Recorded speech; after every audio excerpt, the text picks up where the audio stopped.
23 years ago, he murdered her grandmother in this exact house. She forgave him for what he did, but right now, in her final moments before everything ends, Martha McKay realized that forgiving the wrong person will become the end of her. But here's what I want to know before we go any further into this nightmare. Could you forgive someone who destroyed your family? Drop your thoughts in the comments. I would love to hear your thoughts because this story is going to test every belief you have about mercy. Martha McKay wasn't naive. That's the first thing you need to understand. She was a Buddhist who believed that compassion wasn't optional, that every human being contained the possibility of redemption, and that violence didn't deserve the final word. She didn't just talk about these principles. She lived them so completely that she invited her grandmother's killer to work on her property, to walk through her hallways, and to exist in the same space where he'd once committed unspeakable horror. Most of us keep forgiveness theoretical. Martha made it real, and that choice is what killed her. The Snowden house sits on the banks of Horseshoe Lake in Arkansas like something out of a different century. White columns, manicured gardens stretching toward the water. Generations of the same family were born and died under that roof. It's the kind of place that commands respect just by existing, that holds history in every brick. In 1996, 75-year-old Sally Snowden McKay lived there in comfortable retirement. Grandmother, philanthropist, someone known throughout the community for her generosity. One summer night, a 23-year-old drifter named Travis Sante Lewis broke through her door. He had a violent history, no prospects, and nothing tying him to any kind of future. What happened inside the Snowden house that night went beyond robbery. Sally was bludgeoned to death with a wine bottle in an attack so brutal that investigators said it looked like someone acting out years of accumulated rage against a woman he'd never met before. Before leaving the scene, Travis made sure he set the house on fire to cover his tracks. Travis was arrested within days. The evidence was overwhelming. He was convicted of capital murder and sentenced to 28 years in prison. The case closed. The family began the impossible process of healing from something that leaves a wound that never fully closes. Martha McKay was Sally's granddaughter. She was in her 30s when her grandmother was murdered, and her mother was left shattered. She inherited the Snowden house, this beautiful estate now contaminated by violence. The smart thing would have been to sell it immediately. The healthy thing would have been to walk away and never look back. Martha didn't either. She moved into the Snowden house, renovated it room by room, and restored what Travis had destroyed. She converted it into a bed and breakfast, opening the doors to strangers who wanted to experience Southern hospitality. She planted new gardens, transforming the house into a paradise of blooms. While Travis sat in prison, Martha started writing to him. She was trying to prove something, that violence didn't get the final word, and that horror could be transformed into healing. And beneath all of this, her Buddhist faith guided every decision.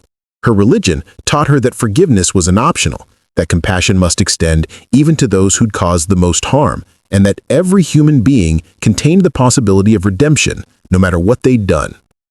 Letters went back and forth. Real conversations developed.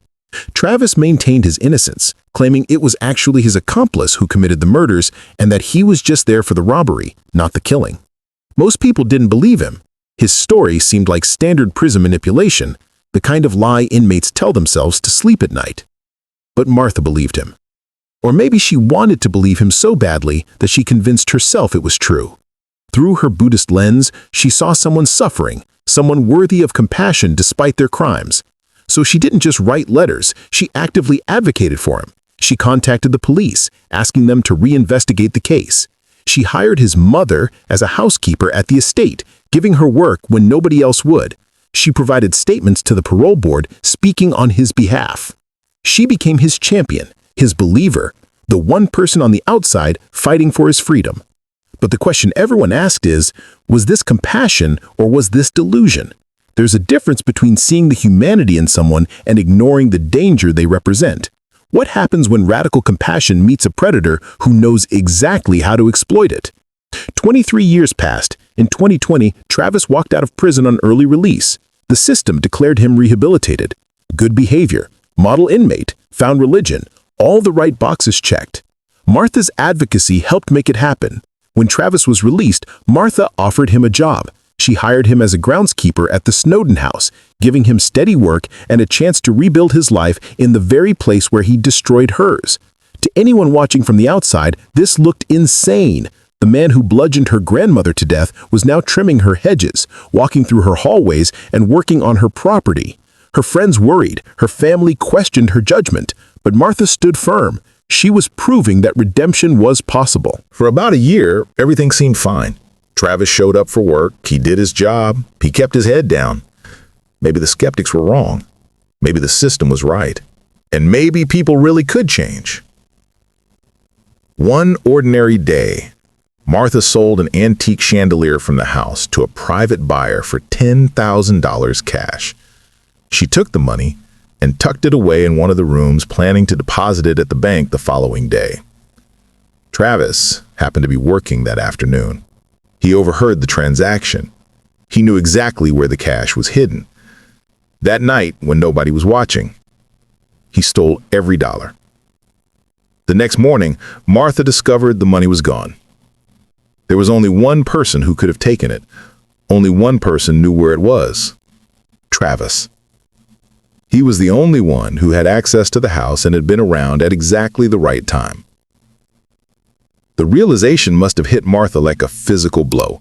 All those years of letters, all that faith in his redemption, and the first real opportunity he got, he stole from her without hesitation. She had no choice.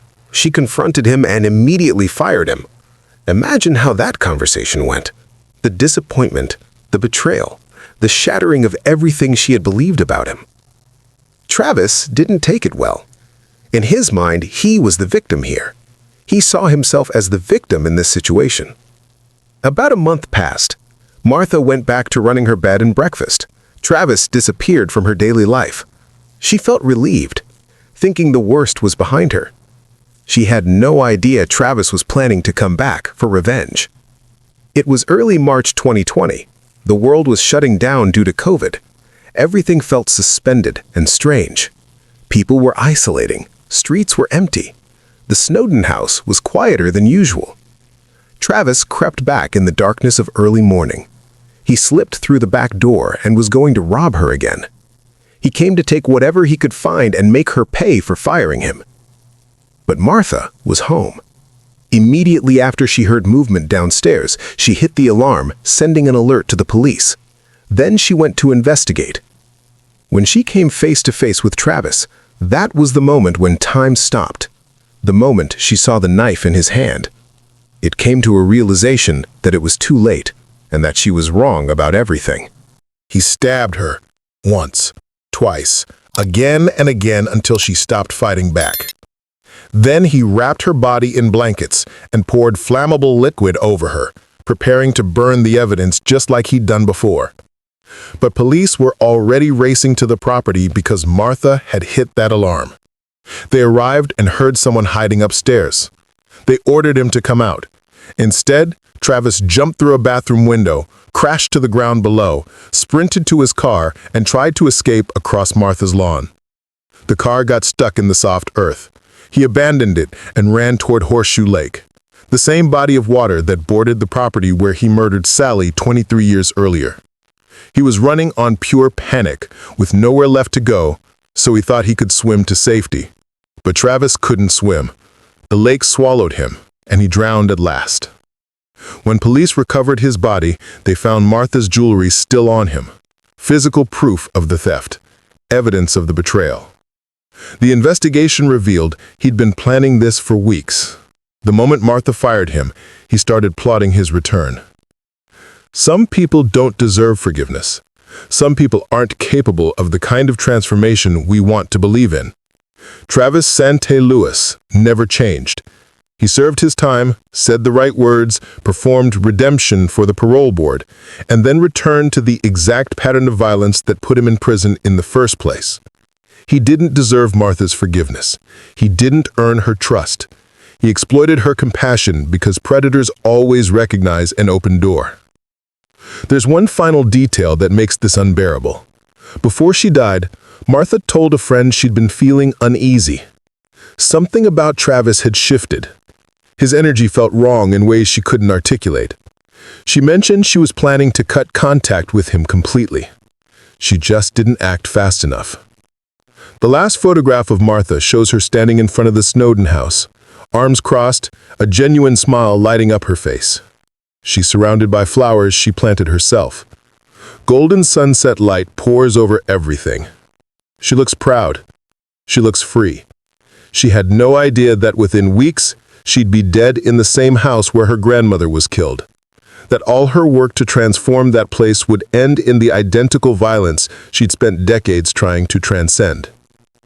The Snowden house still stands on the banks of Horseshoe Lake, but it's no longer a bed and breakfast. The gardens have gone wild. The windows stay dark. 2 women died there, a generation apart, both at the hands of the same man who never should have been released. So here's what Martha's story teaches us, not through moralizing, but through the brutal reality of what happened. Forgiveness is beautiful in theory, but in practice, it requires wisdom and discernment. Not everyone who asks for a second chance deserves one. Not everyone who claims they've changed has actually done the work. Some people are predators who learn to mimic transformation because they know it's what we want to see. Martha McKay practiced forgiveness in its purest form. She lived out her Buddhist faith even when it seemed impossible. She looked at the man who destroyed her family and chose compassion over hatred, and it got her killed. Travis Sante Lewis was a monster who learned to speak the language of change without ever experiencing the reality of it. And Martha, in her commitment to her principles, couldn't see the difference until it was too late. Thank you for staying with this story all the way to the end. I know it's not an easy one to sit with. Before you go, I need you to answer something honestly. Do you think some people simply don't deserve forgiveness, no matter what they promise? Drop your thoughts in the comments, because this story doesn't offer comfortable answers.